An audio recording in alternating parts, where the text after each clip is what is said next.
इसीलिए तंत्र को शंकराचार्य जी कितने बड़े तांत्रिक थे जब वह कह रहे थे कि ब्रह्म ही सब कुछ है, अहम ब्रह्मास्मि सर्वखिल विदम ब्रह्मम तत्वमसि, है ना, महावाक्य जो शंकराचार्य जी ने कहे। तो तब तक वो शाक्त धर्म को नहीं मानते थे, लेकिन जब शाक्तों से उनका शास्त्रार्थ होना था, वो कहीं जा रहे थे और उनकी तबीयत खराब हो गई, वो बीच में रुक गए, तब एक महिला छाछ की एक चरी लेकर वहां से जा रही थी, शंकराचार्य जी से उठा भी नहीं जा रहा था। शंकराचार्य जी बोले, माई मुझे छाछ पिला। बोले ब्रह्म से पी ले। बोले क्यों, उठ के पी ले। बोले नहीं, शक्ति नहीं है। बोले क्या नहीं है?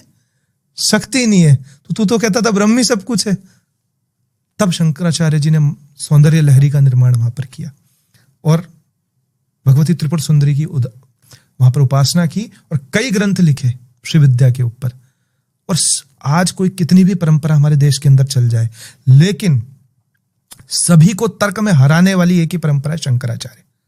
शंकराचार्य जी ने ही जैन, बौद्ध, चाहे कोई भी हो सामने, सबको परास्त किया है तो केवल शंकराचार्य जी ने किया है।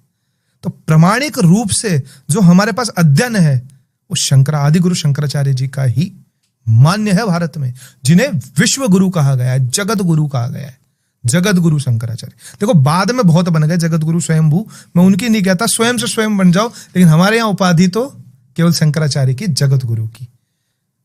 अगर आप तर्क के अंदर अन्य मार्गों को परास्त कर देते हो तो आप जगत गुरु कहलाने के लायक हो, कि जब आपने सिद्ध कर दिया कि नहीं भाई तुम जो कह रहे हो वो मार्ग ठीक नहीं है, जो ये मार्ग है वही सत्य है, तो वो शंकराचार्य जी का ही हमारे यहां पर सिद्ध हुआ है।